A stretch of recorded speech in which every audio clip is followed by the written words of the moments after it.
Hello everyone, this is Ayush Deshmukh from Goyal academy. Last video में हमने comparing quantities में profit and loss का देखा है। आज हम कंपेयरिंग क्वांटिटीज में ही कंपाउंड इंटरेस्ट, सिंपल इंटरेस्ट के बाद में जो कंपाउंड इंटरेस्ट आता है उसके लिए कुछ क्वेश्चंस देखेंगे। इसके अंदर सबसे पहले हम सिंपल इंटरेस्ट और कंपाउंड इंटरेस्ट में अंतर समझने की कोशिश करते हैं। एक प्रॉब्लम ले रहा हूं मैं। एक प्रॉब्लम में इसमें ये कहा गया है कि Raman borrows ₹10,000 from his friend Deepak. मतलब दीपक ने रमन से कुछ उधार लिया है सिंपल इंटरेस्ट पर, और यही पैसा उसने अपने दूसरे फ्रेंड हरीश को दे दिया है कंपाउंड इंटरेस्ट पर। तो हम for same duration and same rate of interest, तो इस तरीके से हम समझना चाहेंगे कि सिंपल इंटरेस्ट और कंपाउंड इंटरेस्ट के इंटरेस्ट पार्ट में कितना डिफरेंस आता है। सबसे पहले हम जो दीपक ने रमन को दिया है सिंपल इंटरेस्ट पर उसका कैलकुलेशन करते हैं, जो कि हम पहले क्लासेस में पढ़ चुके हैं कि सिंपल इंटरेस्ट मतलब होता है simple interest is equal to P into T into R upon 100। अभी सिंपल समझने के लिए मैं 3 साल ना लेकर एक साल के लिए 3 बार करूंगा इस कैलकुलेशन को। तो फर्स्ट ईयर के लिए हम बात करेंगे principal equal to 10,000,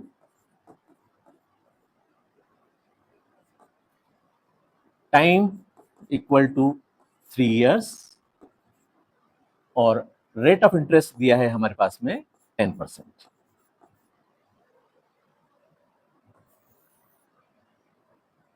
for first year, पहले साल की बात करेंगे हम। पी है हमारे पास में 10,000, इस वाले फॉर्मूले को यूज कर रहे हैं हम। P into T into R upon 100, 2 zero से 2 जीरो कैंसिल, इक्वल टू 1000। अभी हम सिंपल इंटरेस्ट की बात कर रहे हैं सारी। सिंपल इंटरेस्ट में नेक्स्ट ईयर मतलब सेकेंड ईयर के लिए प्रिंसिपल अमाउंट सेम रहेगा 10,000 इंटू 1 इंटू 10 अपॉन 100, 2 जीरो से 2 जीरो फिर कैंसिल, इंटरेस्ट सेम आया 1000। सिमिलरली थर्ड ईयर के लिए भी इंटरेस्ट इक्वल टू 1000, क्योंकि प्रिंसिपल इसमें भी जो 10,000 है वो ही मानेंगे हम। टोटल इंटरेस्ट हो गया तीनों साल का मिला के 3 इंटू 1000 इक्वल टू 3000, और जो दीपक को पे करेगा रमन वो है amount is equal to P plus I equal to 10,000 जो प्रिंसिपल अमाउंट है वो, प्लस 3,000 जो इंटरेस्ट का अमाउंट बना जो हमने यहां कैलकुलेट किया ये वाला, इक्वल टू 13,000। 13,000 ये अमाउंट है जो सिंपल इंटरेस्ट में टोटल पे किया जाएगा। वो इस 13,000 अमाउंट को हम अभी साइड में लिख के रख लेते हैं यहां पर।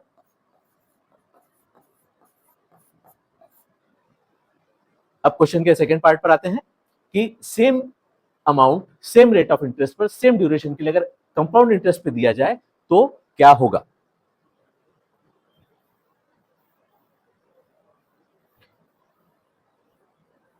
इस प्रॉब्लम को भी अभी शुरू में समझने के लिए जिस तरह से मैंने एक एक साल का कैलकुलेट किया है वैसे ही एक एक साल का कैलकुलेट करूंगा। डिफरेंस दोनों में क्या आएगा ये अभी साथ में डिस्कस करता हूं मैं। फर्स्ट ईयर के लिए बात करेंगे। फॉर्मूला अभी मैं सेम यही यूज कर रहा हूं कंपाउंड इंटरेस्ट के लिए भी, हालांकि दूसरा फॉर्मूला होता है उसके लिए, वो मैं बाद में डिस्कस करूंगा उस पर। फर्स्ट ईयर के लिए प्रिंसिपल अमाउंट है हमारा 10,000, टाइम 1 year, और rate of interest 10 upon 100। First year में कोई फर्क नहीं पड़ेगा, रेट ऑफ इंटरेस्ट सेम है, इसलिए इंटरेस्ट अमाउंट बनेगा 1000। लेकिन कंपाउंड इंटरेस्ट में यहां पर एक चेंज आता है सिंपल इंटरेस्ट की तुलना में, कि यहां पर अब आपका अमाउंट चेंज हो जाएगा। अमाउंट हो गया आपका 10,000 प्लस 1000 इक्वल टू 11,000। तो सेकेंड ईयर के लिए ये जो आपका 11,000 है अब ये प्रिंसिपल अमाउंट बन गया। इससे देखिए अब क्या चेंज होगा। सेकंड ईयर के लिए बात करूं, ये फर्स्ट ईयर के लिए बात करी थी हमने, ये सेकंड ईयर के लिए बात कर रहा हूं। अब प्रिंसिपल अमाउंट हो गया हमारे पास 11,000 into 1 into 10 divide by 10 divide by 100। ये 2 जीरो से 2 जीरो कैंसिल, 1100 इक्वल टू 1100। ये सेकेंड ईयर का इंटरेस्ट हुआ है। देखिए आपको पिछले याद होगा, सिंपल इंटरेस्ट में दूसरे साल का भी इंटरेस्ट जो था वो 1000 ही हुआ था, लेकिन कंपाउंड इंटरेस्ट में प्रिंसिपल बढ़ने के कारण अब हमारा इंटरेस्ट भी बढ़ गया। और थर्ड ईयर की बात करेंगे तो थर्ड ईयर के लिए अब हमारा प्रिंसिपल अमाउंट बन जाएगा 11,000, जो हमारा पिछला प्रिंसिपल अमाउंट था वो, प्लस 1100 ये जो इंटरेस्ट बना, मतलब 12,100। थर्ड ईयर के लिए प्रिंसिपल 12,100, एक साल के लिए रेट ऑफ इंटरेस्ट हुई 10 चलेगा, डिवाइड बाय 100, 20 से 20 कैंसल, इक्वल टू 1210। ये तीसरे साल का इंटरेस्ट हुआ है। अब हम फाइनल अमाउंट निकालेंगे, हमारा amount equal to P plus I. Principal था हमारा यहाँ पर इस बार 12,100, 12,100 प्लस 1,200 इक्वल टू 13,310।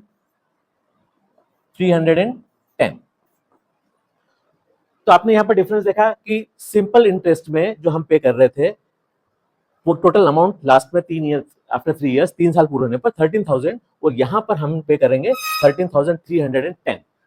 मतलब सिंपल इंटरेस्ट में जो उसने लिया है वो पे करेगा 13,000, लेकिन जो सेम अमाउंट उसने दूसरे फ्रेंड को दिया है वो उससे अर्न करेगा 13,320। इस तरह से अगर हम देखना चाहें कि फाइंड रमन्स गेन, तो रमन्स गेन हुआ यहाँ पर, उसने लिया तो है 30,310, लेकिन कंपाउंड इंटरेस्ट है, और जो सिंपल पे इंटरेस्ट उसको पे करेगा वो करेगा 13,000 ओनली। तो इस तरह से उसका जो गेन हुआ वो 310 रुपीज का गेन हुआ है, सिंपल इंटरेस्ट और कंपाउंड इंटरेस्ट के डिफरेंस के कारण। अब इस सवाल को हम ध्यान से देखें तो हम यहाँ क्या कर रहे हैं, असल में इन 3 फिगर्स को ध्यान से देखें, एक फिगर ये, एक फिगर ये, एक फिगर ये। इसमें हम प्रिंसिपल अमाउंट के अंदर ही रेट ऑफ इंटरेस्ट को मल्टीप्लाई करके ला रहे हैं। जैसे ये तो हमारा फाइनल आंसर आ गया है, लेकिन इसमें कंपाउंड इंटरेस्ट का फॉर्मूला कैसे बनेगा वो समझाना चाह रहा हूं मैं आपको। हमारा प्रिंसिपल अमाउंट था 10,000 इंटू रेट ऑफ इंटरेस्ट 10/100, मतलब 0.1 होता है, प्रिंसिपल जोड़ देंगे तो 1.1 का मल्टीप्लिकेशन किया हमने, सेकंड ईयर के लिए भी 1.1 का मल्टीप्लिकेशन, और थर्ड ईयर के लिए भी 1.1 का मल्टीप्लिकेशन। मींस जितने ईयर्स के लिए आपने दिया है उतने में रेट ऑफ इंटरेस्ट के हिसाब से हम इन 3 चीजों का मल्टीप्लाई करते हैं, जितने भी साल के लिए किया उतना। तो इसका फॉर्मूला बन जाता है 1000 इंटू 1.1 पावर 3, या इसी फॉर्मूले को हम ठीक से लिखना चाहेंगे तो ये हो जाएगा amount equal to principal into 1 plus R upon 100 to the power 3। ये वो फॉर्मूला है जिससे हम कंपाउंड इंटरेस्ट डायरेक्टली कैलकुलेट करेंगे आगे के क्वेश्चंस में। ये अलग अलग तरीके से डिस्क्राइब करने का कारण हमारा सिर्फ इतना था कि हम कंपाउंड इंटरेस्ट और सिंपल इंटरेस्ट में अंतर समझ सके। नेक्स्ट क्वेश्चन हमारे पास में ये है कि find compound interest of ₹5,000 at 20% per annum compounded annually. ये देखिए, ये शब्द जो आएगा ये कंपाउंड इंटरेस्ट में एक सिंपल इंटरेस्ट की तुलना में एक अलग इफेक्ट डालता है। अलग अलग केसेस बनेंगे, हम आगे क्वेश्चंस में देखेंगे इनको। फिलहाल ये जो है हम एनुअली ले रहे हैं इसको, यहाँ पर फॉर 2 ईयर्स है। फॉर्मूला जो अभी थोड़ी देर पहले बताया था वही मैं बता रहा हूं, amount equal to principal into 1 plus R, मतलब rate of interest, divide by 100 to the power T. यहां पर हमारे पास में पी है 5000, bracket 1 plus rate of interest है 20%, तो मैं यहां लिख रहा हूं 20 divide by 100 to the power T, time है 2 ईयर्स। इसको सॉल्व करने के पहले हम एक काम करते हैं, इसको यहाँ कैंसिल आउट करते हैं 1, और ये हो जाएगा 5।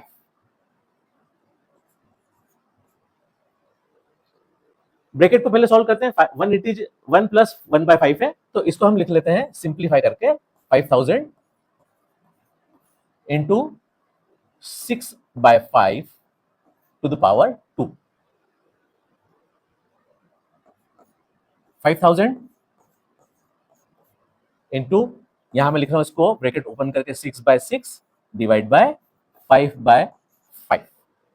कैंसिल आउट करेंगे इसको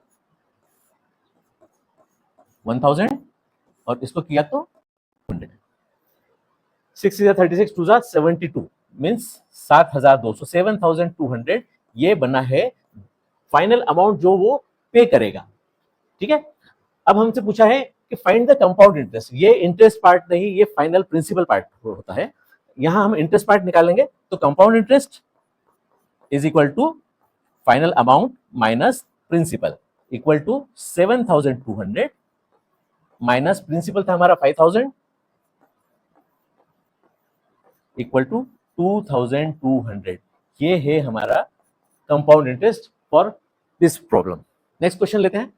जैसे मैंने थोड़ी देर पहले आपको बताया था कि पिछले सवाल में हमने एनुअली लिया था, कंपाउंडेड एनुअली। यहां पर इस सवाल में हम लेंगे इसको कंपाउंडेड हाफ ईयरली। अब पहले तो इस दोनों शब्दों का मतलब बताता हूं क्या होता है। फर्स्ट प्रॉब्लम में जैसे हमने देखा कि हर एक साल बाद वो इंटरेस्ट कैलकुलेट कर रहा है और जो इंटरेस्ट बना उसको प्रिंसिपल में जोड़ देता है। तो ये चीज हुई कि आपने इंटरेस्ट को एनुअली कंपाउंड किया है। यहां पर हाफ ईयरली का करने का मतलब ये होता है कि आप इंटरेस्ट को हर 6 महीने में कंपाउंड कर रहे हैं। 6 महीने में जितना इंटरेस्ट हुआ है उस इंटरेस्ट को हम प्रिंसिपल में जोड़ देंगे, फिर 6 महीने बाद जो टोटल इंटरेस्ट बना है उसको फिर प्रिंसिपल में जोड़ देंगे। तो इस हिसाब से यहां पर ये फॉर्मूला बनता है, पी तो सेम रहेगा हमारे पास में, पी इक्वल टू 16,000। टी जो है टाइम 1.5 ईयर, 1.5 ईयर को अगर हम हाफ ईयरली देखेंगे तो एक साल में 2 हाफ ईयर होते हैं, तो 1.5 साल में 3 हाफ ईयर्स हो जाएंगे। तो टी इक्वल टू यहां पे हमारे पास 3 हाफ। सिमिलरली जो रेट ऑफ इंटरेस्ट है वो था 10% पर एनम, हर साल का 10%, लेकिन हम इसको 6 महीने के लिए, हाफ ईयर के लिए ले रहे हैं, इसलिए रेट ऑफ इंटरेस्ट यहां पर हो जाएगा आधा, मींस 5%। एनुअली और हाफ ईयरली करने में हमको सिर्फ इस चीज का यहां पर ध्यान रखना पड़ेगा कि जो टाइम ड्यूरेशन है वो हाफ ईयरली के कारण डबल हो जाएगा और rate of interest half yearly होने के कारण आधा हो जाएगा। फॉर्मूला सेम जो हमने पिछली बार लिया था, A is equal to P into 1 plus R upon 100 to the power T. Principal amount हमारे पास में है 16,000 into 1 plus rate of interest है 5 to the power 5/100 to the power 3, क्योंकि 1.5 साल का टाइम होने के कारण यहाँ पर हमारा 3 हाफ ईयर्स लिया हमने। इसको कैलकुलेट करते हैं, यहाँ पर कैंसिल आउट करते हैं। 16,000 इंटू ब्रैकेट में 20 प्लस 1 21/20 टू द पावर 3।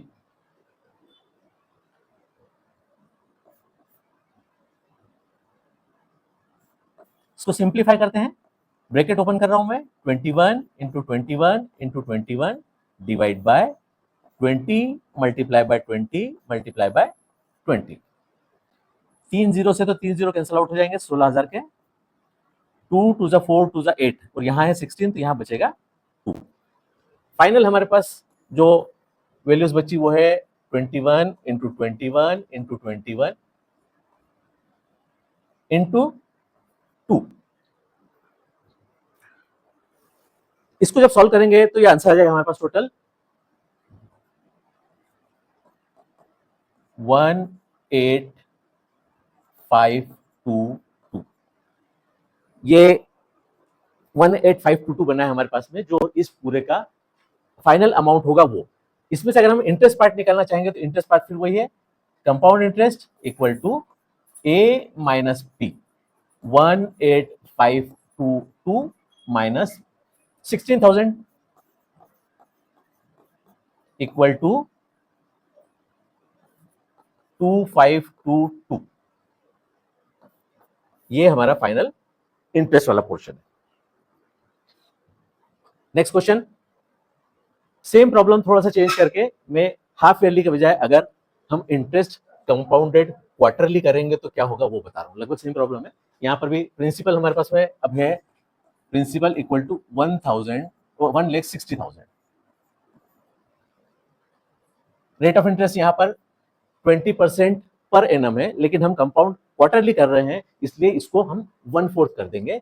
तो आर इक्वल टू 5%, 20 का 1/4 5%। और टाइम जो हमारे पास में 1 ईयर है, इसको एक साल में 4 क्वार्टर होते हैं, इसलिए टाइम को हम बोलेंगे T equal to 4 quarters.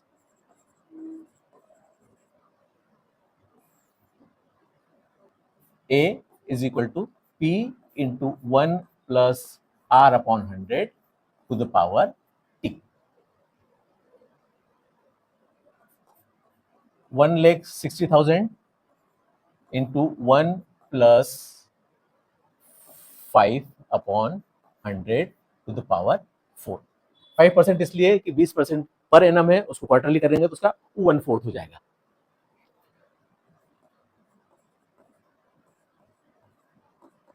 Five one जा 5, 20, और इसको एलसीएम लेके करेंगे तो ये हो जाएगा 21 to the power 20 to the 21/20 to the power 4।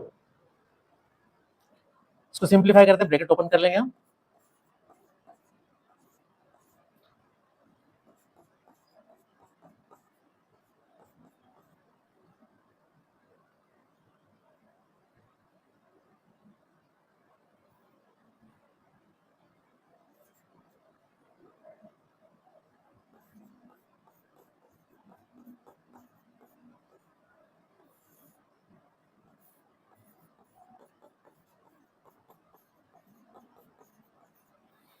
यहां पर 4 जीरो से 4 जीरो कैंसिल हो जाएंगे।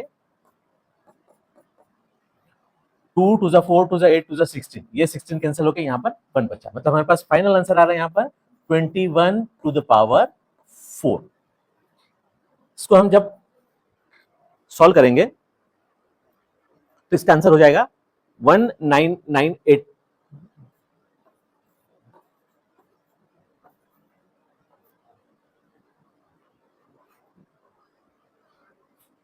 ये हुआ हमारा अमाउंट, और यहां भी वापस कंपाउंड इंटरेस्ट निकालना है, तो compound interest is equal to 194481 minus 1,60,000 is equal to interest आएगा कंपाउंड इंटरेस्ट फाइनली 34481। तो इस तरह से हम कंपाउंड इंटरेस्ट के अंदर जो इंटरेस्ट को एनुअली, हाफ ईयरली या क्वार्टरली कैसे कैलकुलेट करेंगे, ये आपको हमने तीनों सवाल में कवर कर लिया है। होप आपको समझ में आ गया है। ये मोस्टली बैंक्स जो भी इंटरेस्ट देते हैं वो ये जो क्वार्टरली हमने लास्ट क्वेश्चन में देखा, क्वार्टरली इसी तरह से कैलकुलेट करके देते हैं। जो एफडी पर होता है वो सिंपल, सेविंग पर नहीं, सेविंग पर तो अलग तरह से कैलकुलेट होता है, एफडी पर जो इंटरेस्ट होता है वो क्वार्टरली होता है। नेक्स्ट प्रॉब्लम हम देखते हैं। यहां पर ये बताया हमको कि किसी अमाउंट पर, यहां पर हमें प्रिंसिपल अमाउंट अभी पता नहीं है, प्रिंसिपल अमाउंट, किसी प्रिंसिपल अमाउंट पर 3 साल के लिए अगर 6 इंटीजर 1/4 मतलब 6.25% रेट ऑफ इंटरेस्ट पर हम सिंपल इंटरेस्ट से पे करें तो उसका इंटरेस्ट 2400 होता है।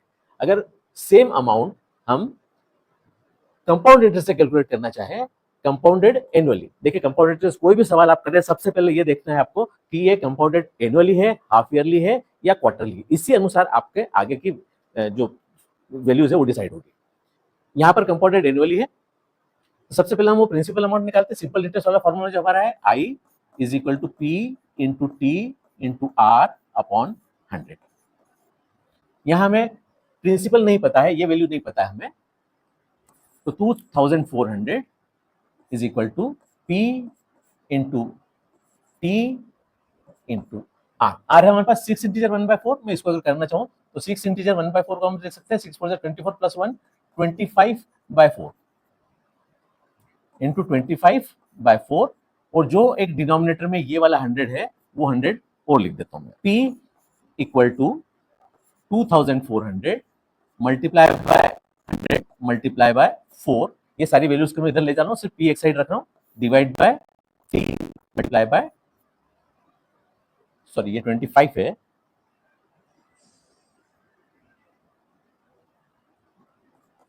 यहां से हमने लिया 25, इसको कैंसिल आउट करते हैं हम, 300 4, तो यहां पर प्रिंसिपल हमारे पास में हो जाएगा 12800, 16 4 इंटू 4 इंटू 8 128, और 100 का मल्टीप्लाई किया उसमें तो 12800। तो हमारे पास यहाँ पर एक पार्ट हमारा इस प्रॉब्लम का सॉल्व हो गया है, जिसमें कि हमको सिंपल इंटरेस्ट से जो इंटरेस्ट पता था उससे हमको प्रिंसिपल पार्ट निकालना है। अब हमारा कंपाउंड इंटरेस्ट वाला पार्ट चालू होता है। कंपाउंड इंटरेस्ट वाला part A is equal to P into 1 plus R upon 100 to the power T। Principal अभी हमने कैलकुलेट किया 12,800 इंटू 1 प्लस R हमारे पास में ये है 25/4, तो 25/4, और जो हमारा ये R का एक डिनोमिनेटर में 100 है, इसको फिर से ले आते हैं और to the power T 3s 12800, इसको हम कैंसिल आउट करेंगे तो ये हो जाएगा 4, डिनोमिनेटर में बचेगा 16। जब इसको सॉल्व करेंगे तो ये हमारे पास में हो जाएगा 12,800 इंटू 17/16 टू द पावर 3।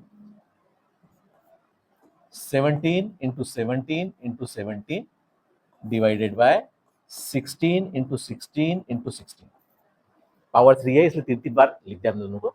अब इसको कैंसिल आउट करते हैं। 16 8 जा 50 और इसको अगर कैलकुलेट करें तो यहां पर बचेगा 25 और यहां पर 8। 17 into 17 into 17 into 25 divide by 8। इसको कैलकुलेट करने से जो हमारा आंसर आएगा 15353.13। ये हुआ अमाउंट पार्ट हुआ है। इंटरेस्ट निकालने का तरीका फिर वही है, compound interest equal to 15353.13 minus जो प्रिंसिपल अमाउंट था हमारे पास में 12,12800। इसको कैलकुलेट करने पे हमारे पास में जो कंपाउंड इंटरेस्ट है वो कैलकुलेट हो जाएगा। अब यहां भी सवाल जो है हमारे पास में कंपाउंडेड एनुअली का ही है। इस सवाल में हमको जो फाइनल अमाउंट क्या है वो बताया हुआ है, लेकिन प्रिंसिपल अमाउंट कैलकुलेट करना है। फॉर्मूला सेम लगेगा, वो A is equal to P into 1 plus R upon 100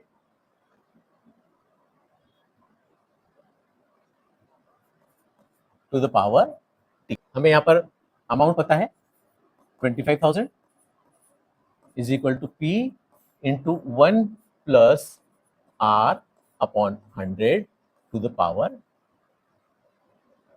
T 3 years। 25,000 same, P cancel out कर देते हैं 1 और 4 मतलब 5/4 टू द पावर 3। इस वैल्यू को हम इस तरफ लाएंगे तो हमारे पास हो जाएगा P equal to 25,000 into numerator उधर जाके डिनोमिनेटर न्यूमरेटर में आ जाएगा तो 4 into 4 into 4 divide by 5 into 5 into 5। 5 5 is 25 और 25 is 125, 125 2 is 250 और ये 2 जीरो और लगा दिया। इसको कैलकुलेट करेंगे तो आंसर आएगा 4 4 is 64 12800। ये प्रिंसिपल पार्ट रहेगा, प्रिंसिपल अमाउंट रहेगा, जिस प्रिंसिपल के लिए इस रेट ऑफ इंटरेस्ट और इस टाइम के लिए करेंगे तो हमारा फाइनल अमाउंट जो बनेगा वो 25,000 बनेगा। इस प्रॉब्लम में एक्चुअली एनुअली है ये और प्रिंसिपल हमारे पास में 12,000। फॉर्मूला वही यूज करेंगे हम 1 plus R upon 100 to the power T. यहां पर हमसे रेट ऑफ इंटरेस्ट पूछा हुआ है, रेट ऑफ इंटरेस्ट कितना है। यहाँ फाइनल अमाउंट हमारे पास 20736 is equal to P into P हमारे पास 12,000 है।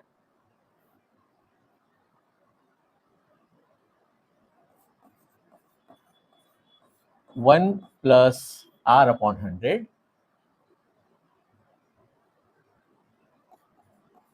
To the power T. ये अननोन वैल्यू का हम एक तरफ लेते हैं, 1 plus R upon 100 to the power T equal to 20736 divide by 12,000। इसको कैंसिल आउट करते हैं, 12 से कर रहा हूं मैं इससे नीचे तो 1,000 आ जाएगा और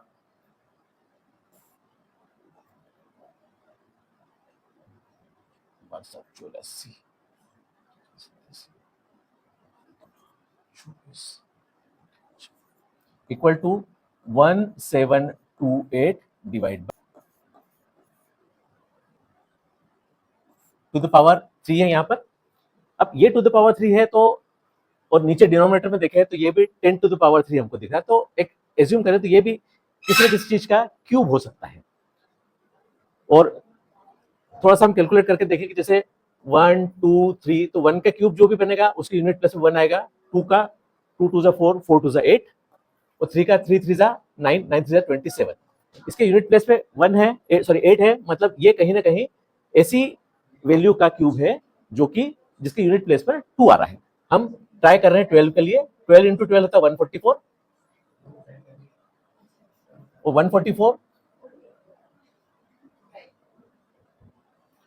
144 इंटू 12 करेंगे तो हमारे पास आंसर ये आएगा 1728।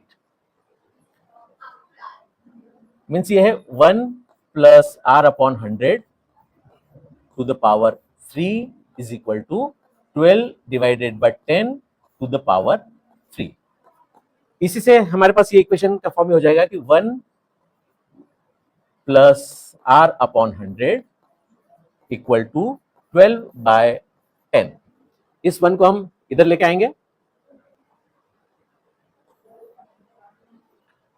r upon 100 equal to 12 upon 10 minus 1। ये हो जाएगा न्यूमरेटर 10, एलसीएम लेंगे हम इसका, तो 12 minus 10 upon 10 equal to 2 upon 10। तो r upon 100 is equal to 2 upon 10। इससे हमको मिलेगा r equal to 2 upon 10 into 100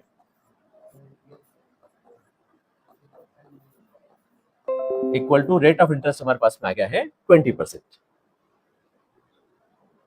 अब यहां पर हमें टाइम पता करना है, सेम फॉर्मूले में टाइम पता करना है। पहले वाले प्रॉब्लम हमने देखा प्रिंसिपल पता करना है, दूसरे में रेट ऑफ इंटरेस्ट, और इसमें टाइम पता करना है।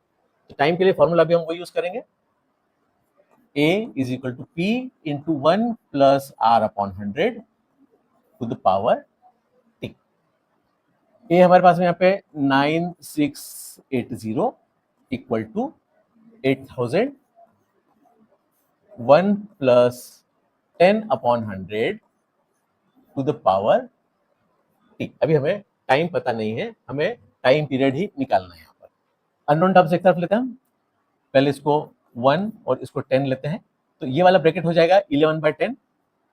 तो 11 by 10 to the power t अभी हमें पता नहीं है, इक्वल टू 9680 डिवाइडेड बाय 8000। 0 से 0 कैंसिल, 8 से इसको डिवाइड करते हैं तो 100,